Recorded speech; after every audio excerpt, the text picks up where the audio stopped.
Hello, good morning, students. This is your English class, bete. Now we shall do today your chapter number 7, verbs. Open your grammar books, beta. Open your grammar books at page number 41. बेटा अपनी grammar books का page number 41 निकालो और chapter है आपका number 7 और that is verbs.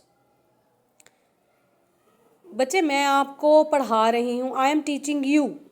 ठीक है, you are listening to me. आप मुझे सुन रहे हो, मैं आपको पढ़ा रही हूँ.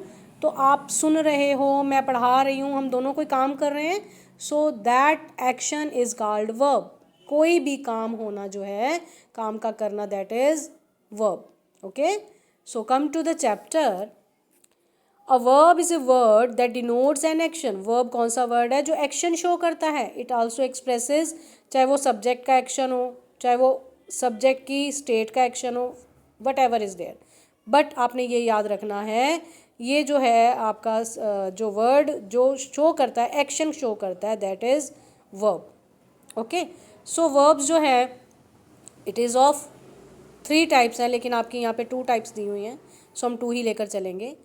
First is transitive verb. ठीक है, ट्रांजिटिव वर्ब कौन सी होती है. A verb that requires an object to complete its meaning. अगर देखो बेटा, what is the sequence of a sentence. A sentence का सीक्वेंस क्या है, पहले subject, then verb, then object. तो अगर वो सेंटेंस कोई है, उसको अपने मीनिंग को कंप्लीट करने के लिए ऑब्जेक्ट नेसेसरी है, देन इट इज़ ट्रांजिटिव. और अगर नेसेसरी नहीं है, देन इट इज़ इंट्रांजिटिव. देखो जैसे the beggar needs food. The beggar needs what. The meaning is not clear, but जब हम फूड लिखेंगे then it will be clear to all. ठीक है, सो इट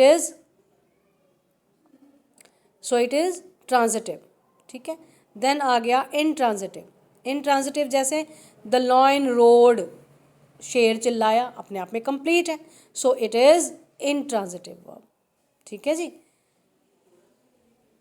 फिर आ गया एक आपका इनकम्प्लीट वर्ब्स भी होती हैं जो मीनिंग क्लियर नहीं करती हैं, वो इसमें गिवन नहीं है. चलो आप आगे हम चलते हैं.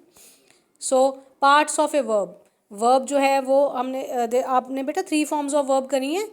ठीक है, उसमें 3 लाइनें होती हैं. First is present form, second is past form और थर्ड इज़ पास्ट पार्टिसिपल. देखो उन्होंने ब्रैकेट में दिया भी हुआ है, first form, second form and third form. Okay, ये आपने छोटे जूनियर क्लासेस में किया भी हुआ है बेटा. Now come to the next chapter. Now come to the next page, sorry, that is in front of you people. ये सारी स्ट्रॉन्ग वर्ब्स हैं बेटा, ये आपको याद करनी है और ये पेपर में मैंने डालनी भी है. ठीक है, ये आपने याद करनी है, ऑलमोस्ट आपने याद की हुई हैं. Now come to the second page, next page. ये भी यही है, कुछ स्ट्रॉन्ग वर्ब्स होती हैं, कुछ वीक वर्ब्स होती हैं. ठीक है, ये आपने याद करनी है. ये सारे ये पेजेस हैं, it all should be learn by you people. क्योंकि बेटा अगर आप ये याद नहीं करोगे, अब आप देखो अगेन मैंने कल भी यही बात बोली थी, आप सब चाहते हो कि आपकी इंग्लिश इंप्रूव हो, हम इंग्लिश बोलें. जब तक आपको इंग्लिश पढ़नी नहीं आएगी, ठीक है, लिखनी नहीं आएगी, सुननी नहीं आएगी, समझनी नहीं आएगी, तो आप बोल कैसे लोगे. It's not possible for you people. ठीक है, अगर आपने इम्प्रूव करने हैं अपनी इंग्लिश को, पहले ग्रामर इम्प्रूव करो. और जो 3 फॉर्म्स ऑफ वर्ब्स हैं, यही आपके ग्रामर की फर्स्ट लैडर हैं. अगर आपने ये पढ़ ली तो बस ओके. ठीक है, इससे आपको आगे चलना जो है, आपको एक गाइड की ज़रूरत होती है. ये एक तरह की गाइड है बेटा. ठीक है, come to the next page. ये यहाँ तक लास्ट होगी बेटा. यहाँ से एक्सरसाइज 1 है, इसमें आपकी उन्होंने प्रेजेंट दी हुई है, पास्ट पार्टिसिपल के लिए 2 बॉक्स छोड़ेंगे, मैंने नहीं फिल की.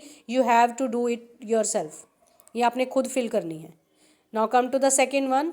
अब यहाँ पे बेटा ये थोड़ी समझने वाली बात है. अभी आप बड़ी क्लासेस में जाओगे तो आपको टेंसेस की समझ आएगी. अभी आप present tense, present indefinite tense, past indefinite tense, future indefinite tense, तो ये जो है 3 टेंसेस के अकॉर्डिंग इन्होंने भरी हुई हैं, लेकिन मैंने फिल कर दी. अभी फ़िलहाल आप इन्हें फिल कर लो, जब आप नई अगले 8th में जाओगे तो आपको टेंसेस वगैरह प्रॉपर कराए जाएंगे. ठीक है बेटा जी. Now come to the next page. हाँ, ये भी एक्सरसाइज 3 पे आ जाओ. ठीक है, ये यहाँ पे ये भी मैंने फिल कर दी है, ये भी आपने फिल कर लेनी है प्रॉपर समझ कर. ठीक है, इसमें बेटा सेकंड फॉर्म भरी हुई है पास्ट में, पास्ट और प्रेजेंट मिक्स है, ठीक है, तो आपने इसको फिल करना है बेटा। अब जो नया टॉपिक है ये है फॉर्मेशन ऑफ वर्ब्स। आपने नए वर्ब्स बनाने हैं। आपको पता है कुछ वर्ड जो हम आगे वर्ड लगाकर एक नया वर्ड बनाते हैं दैट इज़ प्रीफिक्स, और जो पीछे एक नया वर्ड लगा के नया वर्ड बनाते हैं that is suffix. For example Punjabi में इसको अगेतर पीछेतर कहते हैं। अभी पता नहीं आपको पता है या नहीं है। जैसे मैं अगर कहूँ आपको कि अन, यू एन लगा के एक प्रीफिक्स बनाओ, ठीक है, अनरियल, ठीक है, अनअवेलेबल, ठीक है, डिस लगाओ DIS, मिस लगाओ मिसबिहेव, मिसअंडरस्टैंडिंग, तो ये बनते हैं, दे आर कॉल्ड प्रीफिक्स। और सफिक्स जैसे LY, लव के साथ LY लगा दो लवली, ठीक है, फेथफुल के साथ LY फेथफुली, तो ये वर्ड्स बनते हैं ना। तो ये वर्ड्स बेटा यहाँ पे इन्होंने दिए हुए हैं। और नेक्स्ट पेज पे इसी की एक्सरसाइज आपको दी है 4th। ये आपने, इनमें वर्ड्स हैं, ये आपने खुद यहाँ से देख कर बनाने, मैंने नहीं सॉल्व किया ये, no, you have to do it your own. Okay, now come to exercise number 5। ये भी मैंने आपके लिए फिल कर दी। इसमें जो ब्रैकेट में दिया हुआ है उसी को फिल करना है, लेकिन उसको चेंज करके फिल करना है। नेक्स्ट आ गया ग्रामर यूज़ आपकी, ये भी फिल की कर दी है मैंने। और नेक्स्ट आ गया ये वर्ड्स हैं बेटा, ये अकॉर्डिंग टू मीनिंग यहाँ पे फिल करने थे, ये मैंने फिल कर दिए, ठीक है बेटा जी। So it is your lesson number 7 verbs, ठीक है जी। ये आपका पेज नंबर ख़त्म हो गया है 48 पर, ठीक है जी। आपने इसको फिल कर लेना है अपनी बुक्स में। और जो फॉर्म्स हैं they should be learn properly, they should be learn properly by you people, ताकि आपको आगे प्रॉब्लम ना आए। ओके बेटा, थैंक यू।